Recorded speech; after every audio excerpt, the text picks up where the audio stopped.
경영관리 전문가들은 어떤 일을 하거나 어떤 프로젝트를 수행할 때 이 5가지, 영어로 시작하는 M으로 시작하는 이 5가지가 필요하다라고 말합니다.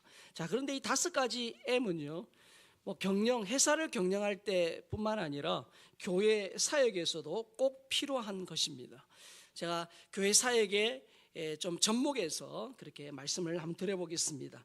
자, 이 5가지 M의 첫 번째 M은 뭐냐면 바로 사람이에요. 사람이에요. 어떤 인적 자원이 있느냐가 교회 사역의 핵심입니다. 우리는 매해 이제 11월에 또 지난 11월 말에도 마찬가지지만 새로운 해에 사역 신청을 했습니다. 참 감사하게도 많은 분이 이 교회 많은 성도님이 각자의 은사를 따라 또 부서와 기관 사역에 지원을 해주셨어요. 그래서 지금도 이 각자의 역할에 최선을 다하고 있음에 참 목사로서 감사하게 생각하고 있습니다. 자, 올해도 우리 다음 세대 부서에서 우리 지역과 또 나라와 열방을 위해서 자신의 재능으로 하나님의 손과 발로 사역할 그런 영성과 실력을 갖춘 우리 차세대의 지도자들을 또 양육하고 있습니다. 이 사람을 키우고 있다는 건 교회가 해야 할 중요한 사역 중에 하나죠. 자, 이 5가지 M 두 번째는 바로 미션입니다. 이 사명이에요, 사명. 하나님이 교회마다 이 대계명과 대사명을 주셨어요. 여러분, 대사명 잘 알다시피 마태복음 28장 18절에서 20절입니다. 예수님이 승천하시면서 우리에게 주신 대사명이에요. 모든 민족에게 복음을 전하고 제자 삼는 거죠. 그리고 대계명은 바로 하나님 사랑, 이웃 사랑이죠. 그래서 하나님은 교회마다 이런 사명을 주시고 그 교회를 통해서 그 지역을 복되게 하세요. 또한 그 나라와 열방을 복되게 하세요. 우리 교회가 이 지역에 있는 이유가 있습니다. 그게 뭡니까? 우리가 늘 기도하듯이 안산에 죽어가는 영혼을 구원하는 구원의 방주로, 또 이 지역과 나라와 열방을 위해 기도하는 그런 기도의 파수꾼으로, 그리고 이 어려운 이웃의 눈물을 닦아주는 어머니 역할을 감당하는 교회가 되기 위해 하나님이 땅에 이곳에 우리 교회를 세워주신 거죠. 교회는 이 사명, 미션에 충실해야 합니다. 그리고 이 5가지 M의 세 번째는 바로 이 방법이에요. 메소드, 방법이에요. 예수님도 무턱대고 아무 때나 공생애를 보내신 게 아니에요. 예수님도 공생애 기간에 복음을 전하셨죠. 그리고 하나님 나라를 가르치는 사역을 하셨어요. 병든 자와 약한 자를 고치시고 회복시키는 사역을 하셨습니다. 제자들을 부르시고 그들을 훈련시키셨어요. 또한 예수님이 친히 사랑과 섬김의 그런 본을 보이셨습니다. 자, 오늘날 교회도 마찬가지. 예수님이 하셨던 그 일을 그대로 하고 있는 거예요. 그 사역을 이어서 하고 있습니다. 우리 교회도 천국 복음으로 사람을 살리는 이 전도와 선교를 하고 있죠. 또 교육과 훈련으로 사람을 키우는 그런 사역을 하고 있습니다. 병든 자와 약한 자의 치유와 회복을 돕는 고치는 사역을 하고 있죠. 이 5가지 M의 네 번째 M은 바로 매트리얼, 재정이에요. 재정. 교회 사역에는 이 물질적 자원이 필요합니다. 여기서 재정이 뿐만 아니라 예배와 교육과 훈련을 위한 시설과 장비까지도 포함이 돼요. 여러분 잘 알다시피 작년에 오래된 우리 본당의 장의자를 교체를 했습니다. 그리고 교회의 노후한 그런 장비를 일부를 교체를 했어요. 그리고 다음 세대 우리 자녀들이 예배드리고 또 교육받고 훈련하는데 지장이 없도록 컴퓨터를 새로 교체를 했고요.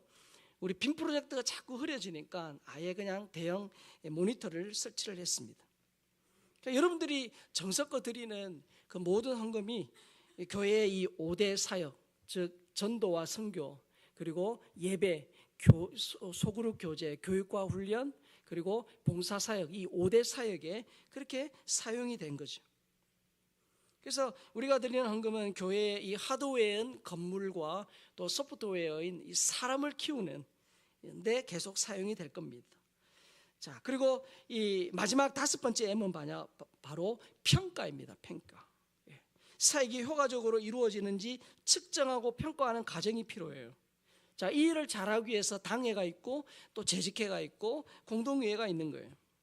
효과적인 사역을 위해서 부서와 기관별로 모여서 어떻게 해요? 모임을 통해서 더 좋은 방안을 찾고 어떻게 하면 사람이 정말 한 사람 한 사람이 예수 그리스도를 닮아갈 수 있을지에 대한 그런 더 효과적인 방법들을 찾지요. 성도들의 영적 성장과 변화를 위해 지혜를 모읍니다. 그리고 다음 세대의 자녀들이 영성과 실력을 갖춘 지도자가 될 수 있도록 계속해서요 하드웨어와 소프트웨어를 개선을 하는 거죠. 자, 이 5가지 M, 사람, 사명, 방법, 재정, 평가, 이 5가지 M은 교회의 비전과 목표를 효과적으로 달성하는 데 있어서 꼭 필요한 것입니다. 어느 것 하나 모자라면 안 돼요. 그래서 하나님은 교회마다 지역적인 사명과 시대적인 사명을 주셨어요. 이를 달성하는 데 이 5가지 M은 때로는 어떻게 해요? 나침반이 되기도 하고 때로는 동력이 되기도 합니다. 자, 오늘 읽은 본문, 제가 1년에 적어도 한 차례 이상은 말씀드리는 그런 본문입니다. 예수님이 공생애 동안 집중하셨던 사역이 무엇인지를 보여주죠. 자, 35절을 다시 한번 읽겠습니다. 시작. 모든 도시와 마을에 두루 다니사 그들의 회당에서 가르치시며 천국 복음을 전파하시며 모든 병과 모든 약한 것을 고치시니라. 자, 여러분 여기 말씀을 띄워놔 보세요.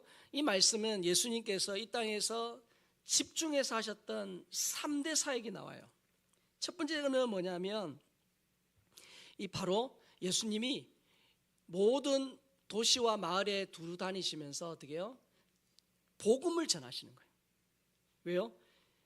여러분 사람이 태어나야 잘하죠. 그래서 좀 논리적으로 설명을 하자면 불신자가 신자가 되는 그런 복음을 전하는 일을 하셨어요. 그리고 두 번째가 뭡니까? 회당에서 가르치신 거예요. 태어난 사람이 이 말씀을 통해서 자라는 가르치는 사역을 하셨어요. 자, 그리고 세 번째가 뭡니까? 바로 모든 병과 모든 약한 것을 고치시는, 즉은 악한 세상에서 살면서 약해지고 병들면 고침을 받아야 돼요. 이 3대 사역을 하셨는데 이 사역은요 예수님만 하신 게 아니라 이 땅에 있는 모든 교회가 매해 집중해서 해야 될 사역이에요. 변함없이 해야 될 사역이에요. 그래서 여기에 집중할 때 하나님이 교회에 주신 시대적인 사명과 지역적인 사명을 감당할 수 있어요.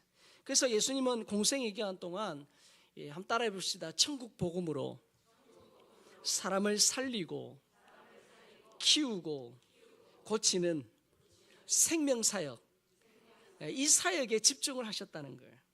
그래서 여러분 올해도 우리 교회는 사람을 살리고 키우고 고치는, 즉 믿지 않는 자들이 믿게 하고 교회에 오신 초신자가 말씀을 통해서 훈련을 통해서 키우는, 즉 자라게 하고 그 자란 성숙하게 된 사람이 교육과 훈련을 통해 성숙해진 사람이 어떻게 봉사와 사역, 무언가 하나님 나라를 위해 성도들을 위해 이 지역을 위해서 사역하고 봉사할 수 있도록 그렇게 하는 이 3대 사역을 해야 돼요.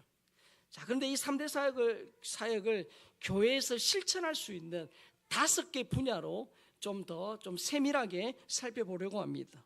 자, 우리 교회가 집중해야 할 생명사역 이 5개 중에 첫 번째는 뭐냐? 바로 전도와 선교예요. 전도와 선교. 자, 전도와 선교가 천국 복음으로 사람을 살리는, 왜? 여러분 일단 복음을 들어야 되죠. 들어야 살아나죠.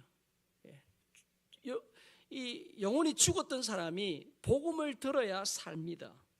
그래서 우리 교회는 이 살리는 사역을 계속해서 하면서 더 강화해 나가야 돼요. 그래서 매주 우리 화요일과 목요일 날 영사모가 전도합니다. 그리고 또 올해부터는 우리 몇몇 군사님들이 지역을 달리해서 매일 전도를 하세요. 화요일만 목요일만이 아니라 매일 전도를 하셔요. 그리고 교회 인근 지역을 청소하며 전도하는 그런 클린 전도도 계속 할 거예요. 자, 그리고 저는 저희 교회에 와서 계속 기도하고 있는, 제 개인적으로 기도하면서 또 하나님이 그렇게 하실 그런 비전을 가지고 있는데, 그 중에 하나가 그거예요. 매주 토요일마다 안산의 중요 거점마다 우리 성도들 또 청년들이 또 다음 세대가 가서 찬양하고, 그곳에서 스키 드라마를 통해 복음적인 내용들을 그렇게 보여주면서 전도하면서, 이 안산의 주인이 하나님이시고 이 땅을 다스리신 분이 하나님이심을 선포하고 전도하는 그것을 꿈꾸고 있어요. 뿐만 아니라 우리 안산 땅은 전국에서 외국인이 가장 많습니다. 많이 살아요. 그래서 외국인 근로자와 유학생들을 위한 전도와 사역도 더 강화해 나가야 돼요. 뿐만 아니라 이 자유를 찾아 이 땅에 온 북한 이탈 주민들이 예수를 믿어서 영적인 자유 또한 얻을 수 있도록, 또한 예수 믿은 그들이 신앙생활하면서 하나님이 언젠간 통일을 주실 텐데, 통일을 주시면 자기가 살았던 그 지역에 돌아가서 전도자와 선교사로 쓰임 받을 수 있도록 훈련하는 그런 일들을 해야 돼요. 뿐만 아니라 육체적으로 또 정신적으로 어려운 장애인들을 도우면서 복음을 전해야 돼요. 그리고 다음 세대와 예능과 자녀 양육을 통해서 다음 세대와 젊은 부부를 전도하는 이런 일들을 계속해야 돼요. 뿐만 아니라 타 문화권에서 복음 전하는 그 선교에 더 집중해야 돼요. 파송 선교사와 협력 선교사님들이 사역을 잘할 수 있도록, 넘겨주세요. 사역을 잘할 수 있도록 어떻게 해요? 계속 재정적으로 후원하고 기도하는, 기도로 도울 것입니다. 그리고 청자년을 중심으로 해서 우리 단기 선교를 계속하고, 또한 우리 다음 세대 자녀들이 이 선교 현장을 볼 수 있도록 계속해서 비전 트립을 해야 합니다. 또 청년 때나 은퇴 이후에 단기로 혹은 장기로 선교사로 갈 수 있도록 선교사들을 훈련하는 그런 훈련들 또한 기회가 되면 계속 할 것입니다. 그리고 선교단체를 후원하고 있고, 또한 NGO 협력 사역을 계속해서 확대해 나갈 거예요. 지금도 하고 있는 일이에요. 그래서 우리 교회는 계속해서 국내외에 죽어가는 영혼을 살리는 전도와 이 선교를 계속해서 해나가야 돼요. 그래서 여러분들이 작년에도 정말 정성을 다해서 드려진 그 선교헌금을 가지고 이런 일들을 계속해서 하고 있는 겁니다. 하나님은 전도와 선교를 더 잘할 수 있도록 우리 교회에 사람을 붙여주시고 필요한 물질을 주시고 지혜를 주셔서 정말 사람을 살리는 이 일들을 더 잘 감당하게 하실 줄 믿습니다. 자, 우리 교회가 집중해야 할 생명사역 두 번째는 뭐냐? 예배입니다. 예배. 자, 예수 믿지 않는 사람이 교회를 왔어요. 가장 먼저 하는 게 뭐예요? 예배예요. 예배. 이 천국복음으로 사람을 살리는 사역에서 중요한 것이 바로 예배예요. 예배. 왜? 예수를 믿어서 그 영혼이 살아났을 때 예배를 통해서 그 영혼이 어떻게 해요? 살아난 영혼에게 그 생명력이 계속 공급이 되는 거예요. 여러분, 태어난 아이가 먹지 않으면 죽습니다. 마찬가지예요. 거듭난 영혼이 예배를 통해서 영적인 양식을 계속 얻고 또 영적으로 계속 풍성해지도록 하는 것이 예배예요. 예배는 하나님의 존재와 하나님의 일하심에 대해 찬양하는 거예요. 오늘도 지금 우리가 예배를 드리고 있어요. 그래서 예배는 두 종류예요. 우리 수요일이나 금요일이나 주일처럼 우리 예배당에 이 건물 안에 모여서 함께 예배드리는 이 예전 예배와, 그리고 평일에 가정과 직장에서 삶으로 드리는 삶의 예배, 이 두 가지 예배예요. 이 두 예배는 손바닥과 손등처럼 밀접한 관련이 있어요. 그래서 우리가 주일이나 수요일이나 금요일 날 이 예전 예배, 이 공간에서 함께 드리는 이 예전 예배를 드릴 때에 어떻게 해요? 하나님이 어떤 분인지를 지적으로 자꾸 알아가야 돼요. 말씀을 자꾸 알아가야 돼요. 모르면 못해요. 알아야 할 수 있어요. 일단 알미 중요해요.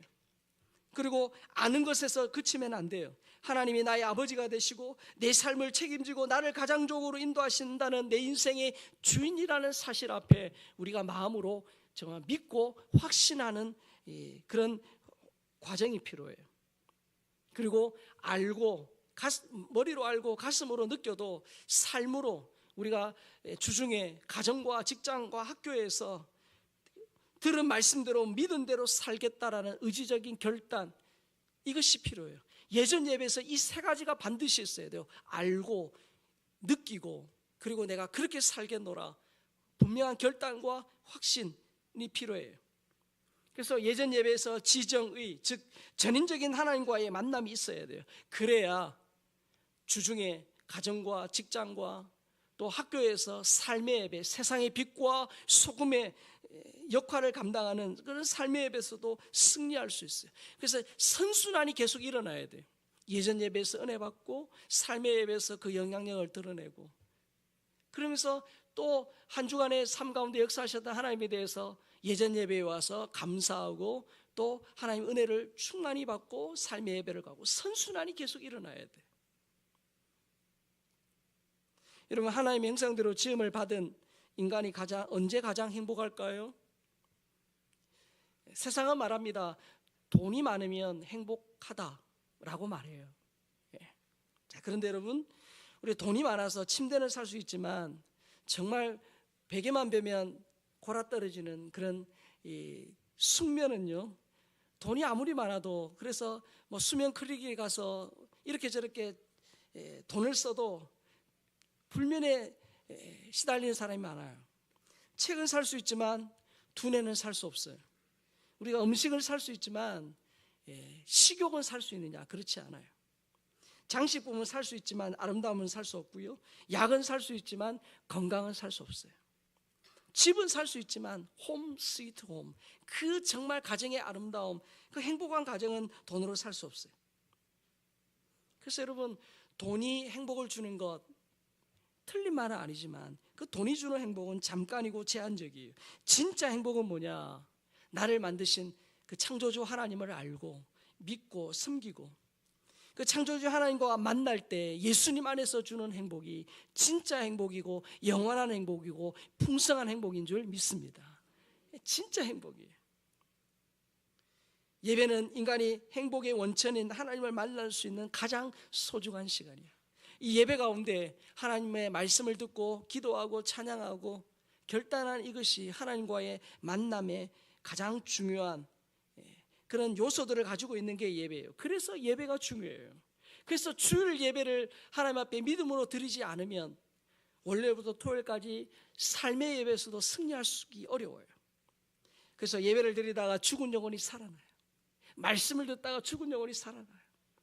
그리고 예배 가운데 하나님께서 병든 영혼을 치료하세요. 마음의 상처와 아픔들을 주님이 성령으로 치유하세요. 뿐만 아니라 예배 중에 잠든 영혼이 깨어나요. 내가 이렇게 살면 안 되겠구나. 내가 언젠가 하나님 앞에 설 텐데 내가 이렇게 내 인생에, 내가 내 인생의 주인인데 내 마음도 이렇게 살면 안 되겠구나라는 그런 영적인 자각과 각성이 일어나면서 내 영혼을 어떻게 이렇게 깨우시는 그 은혜가 어떻게 예배 가운데 일어나는 거예요. 그래서 전도와 선교, 예배가 천국 복음으로 사람을 살리는 사역이에요. 우리 교회가 집중해야 할 예수님의 생명사역 세 번째는 바로 소그룹 교제예요. 자, 소그룹 교제는 천국 복음으로 사람을 키우는 사역이에요. 자, 전도를 통해 예수를 믿었어요. 그리고 예배자가 돼요. 귀한 일이에요. 그러나 예배만 드리고 돌아가서는 안 돼요. 거기에 머물러서는 안 돼요. 계속해서 자라야 돼요. 아이가 태어났는데 얘가 6개월이 돼도 누워있고 1년이 돼도 누워있고 5년이 돼도 누워있으면 안 돼요. 자라야 돼요. 예수님은 12명의 제자와 함께 생활하면서 그들을 말과 삶으로 가르치셨어요. 제자들은 예수님의 말과 삶을 통해 계속 배웠습니다. 교회도 마찬가지예요. 여러분, 성도는 어떻게 배울 수 있죠? 예수님이 12명이라는 소그룹을 통해 제자들을 가르치셨어요.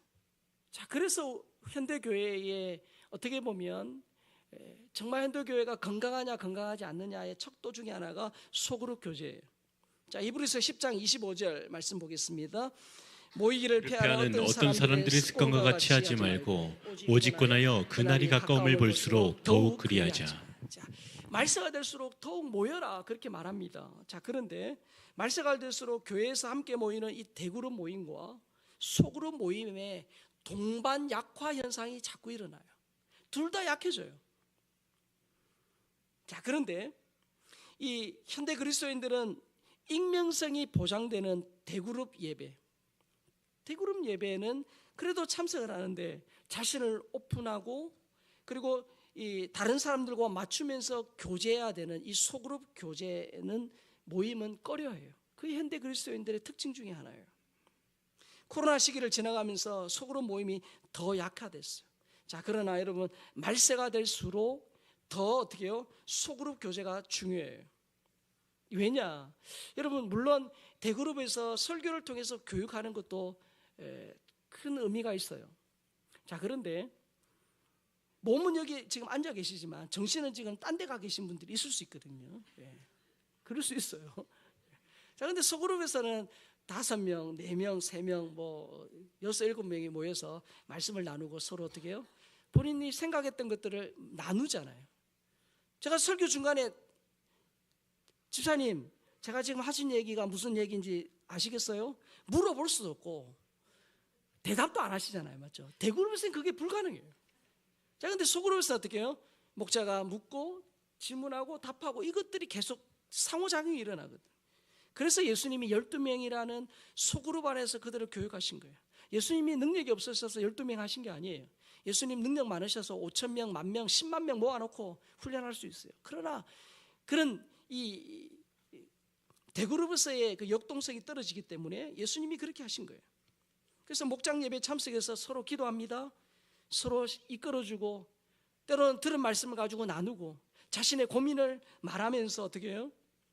힘든 일 있을 때 함께 울어주고 기쁜 일 있을 때 함께 손뼉치고 축하해주는 그 일들을 해야 되는 거예요.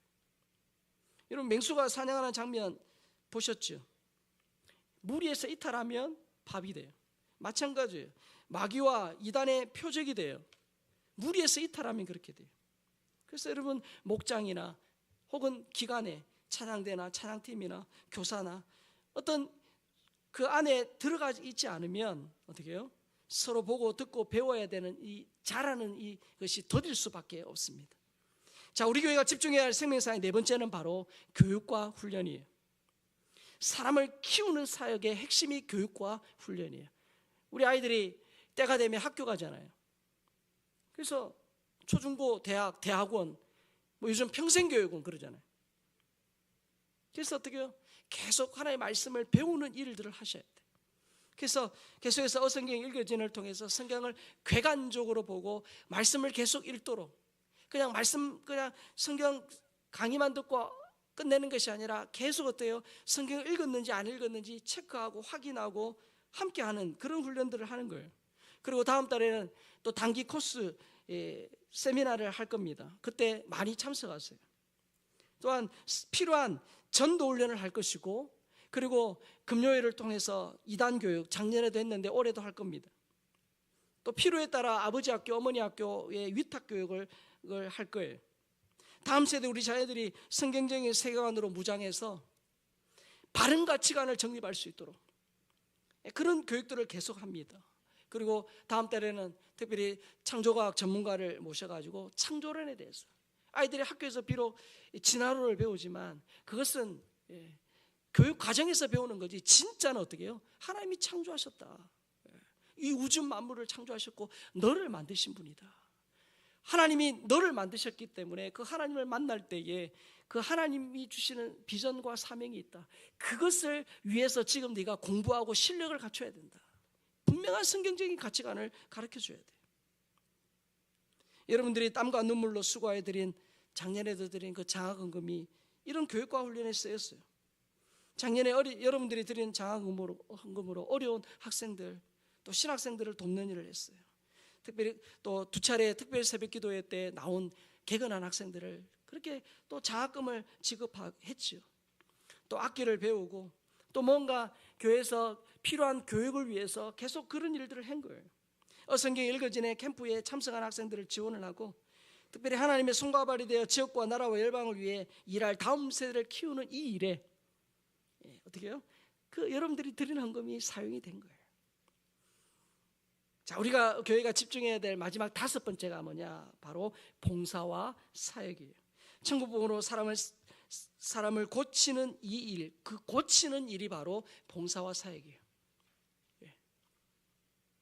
여러분, 성숙한 사람은 개인과 사회의 유익을 위해 일하는 사람이에요. 왜 우리 다음 세대, 우리 자녀들이 그렇게 오랜 시간 교육합니까? 초중고 대학 대학원까지 간 이유가 뭐예요? 이 대한민국 국민으로 사회의 일원으로서 자신의 재능을 가지고 어떻게 해요? 무언가 보람되고 의미 있는 일을 하기 위함 아닙니까? 마찬가지예요. 전도를 받아 예수를 믿어요. 그리고 예배 가운데 또 소그룹 교제를 통해서 어떻게 해요? 영적으로 자꾸 자라요. 교육과 훈련을 통해서 어떻게 해요? 그리스도의 장성한 분량에 이르기까지 교육을 받고 훈련 받아서 자라요. 그러고 나서 해야 될 일이 뭐예요?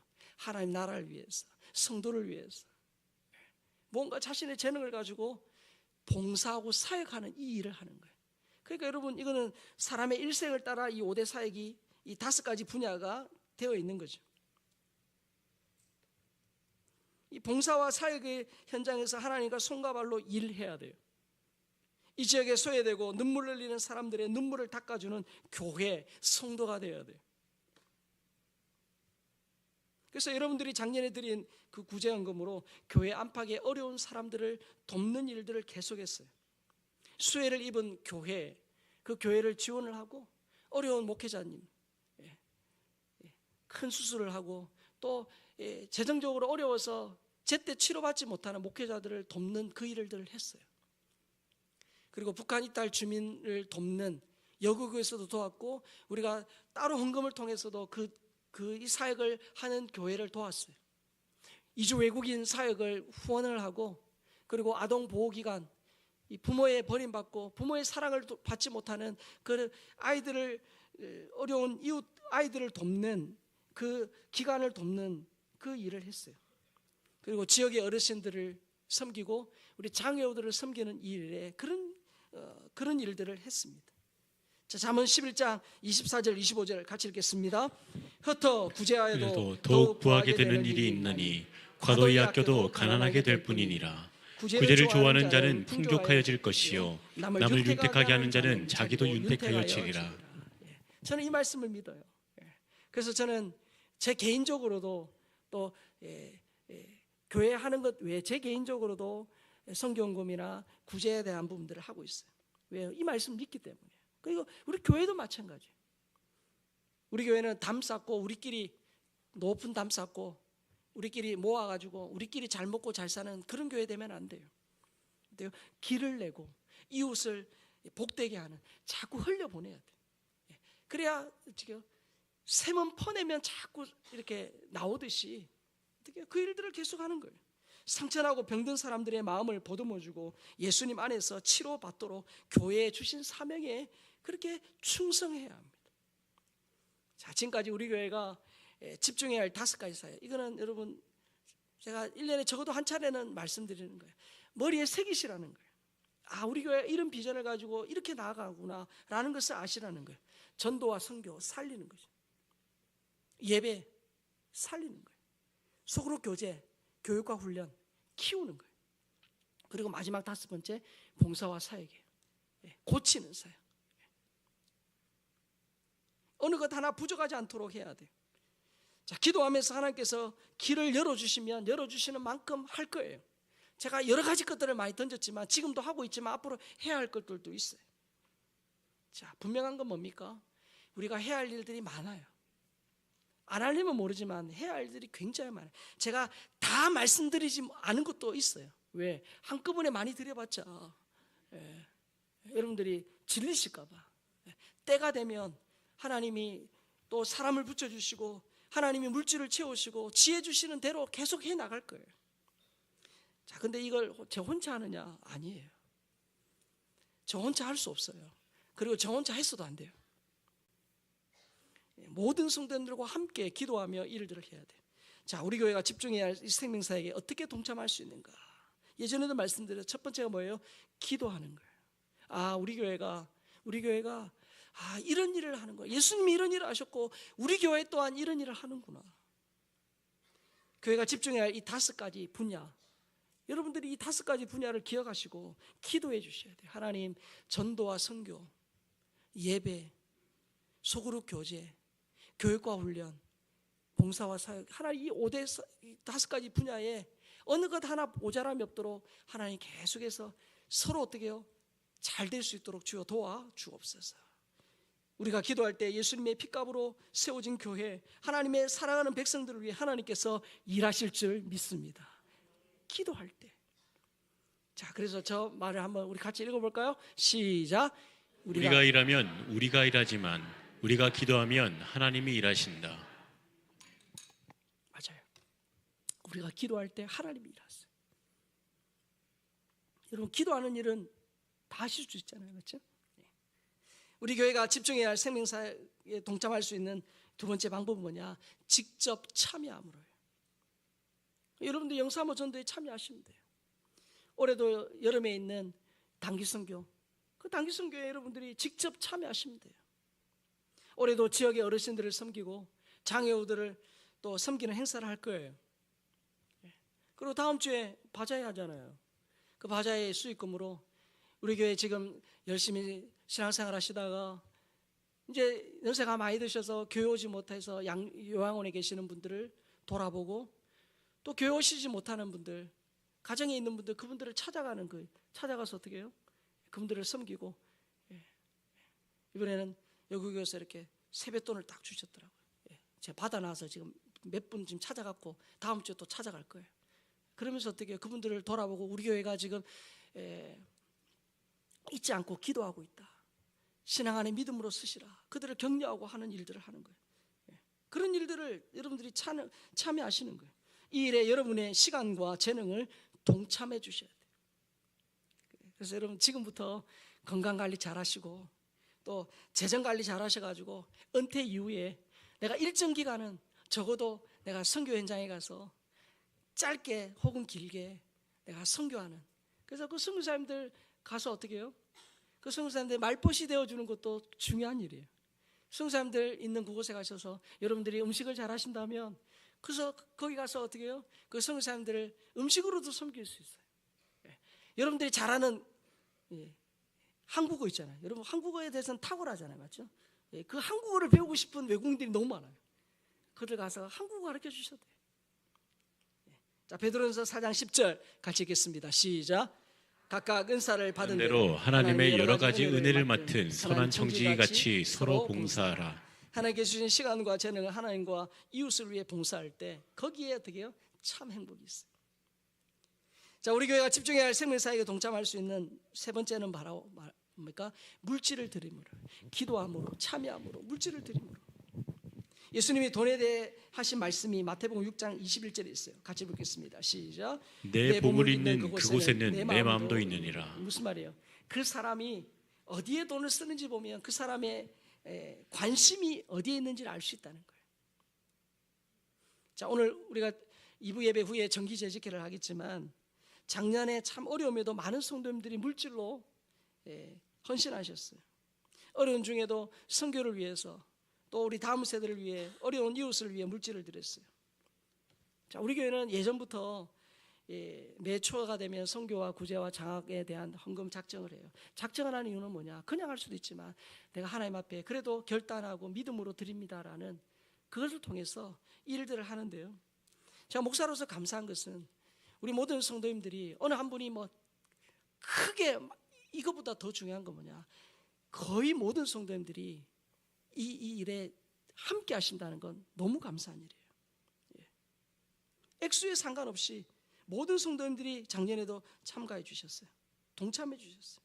그래서 여러분 잘 알다시피 선교헌금 한 구자가 2만 원이고 구제와 장학 한 구자가 10,000원이잖아요. 어떻게 보면 한 달에 10,000원, 2만 원 드리는 것은 진짜 우리가 마음만 있다면 커피 한 잔 줄여서도 얼마든지 할 수 있어요. 근데 여러분들이 드리는 그 선교헌금을 통해서 사람을 살리는 일들을, 그리고 여러분들이 드리는 그 장학과 구제헌금을 통해서 사람을 키우고 사람을 또 고치는, 그래서 사람을 살리고 사람을 복되게 하는 이 사역에 그것들이 쓰여지고 있어요. 예수님이 내 인생의 주인이라면, 천국을 소망하는 하나님의 백성이라면 사람을 살리고 키우고 고치는 이 일에, 이 생명사역에 물질을 드린다. 왜? 진짜 내가 하나님 가치 있게 생각하고 내 관심과 내 어떤 삶에 진짜 중요한 것은 하나님 이 땅이 아닙니다. 천국이고 하나님입니다 라고 하는 사람은 내 보물 있는 그곳에 내 마음도 있다. 진짜 그것에 마음을, 물질을 드린다는 거죠. 여러분의 땀과 눈물과 헌신이 들어있는 물질을 선교와 구제와 장학 사역을 위해 드릴 때 하나님이 마치 오병이의 그 어린 아이의 그 작은 것 하나, 그걸 통해서 2만 명이 먹고도 남는 기적을 일으키신 것처럼 우리가 드리는 그 작은 물질이 마중물이 되어서 하나님이 놀라운 일들을 하신다는 거예요. 자, 사랑하는 성도 여러분, 심는 일은 거두는 일에 비해서 힘들고 어려워요. 심을래 거둘래 하면 다 거둘다고 하죠. 누가 심겠어요? 그러나 오늘 심지 않으면 내일 거둘 수 없다는 거예요. 오늘 눈물로 씨앗을 뿌리지만 하나님 반드시 기쁨으로 거두게 하세요. 예수님의 이 생명사에게 기도함으로, 또 직접 참여함으로, 그리고 물질을 들음으로 동참할 때 하나님이 우리의 기도와 우리의 몸과 우리의 물질을 통해 더 큰 일을 이루어 가실 줄 믿습니다. 그래서 하나님이 이 생명사역에 동참할 때 하나님 주시는 그 행복과 또 하나님 주신 은혜가 저와 또 우리 여러분 그 심령 위에, 가정 위에 넘치시기를 주의 이름으로 축복합니다.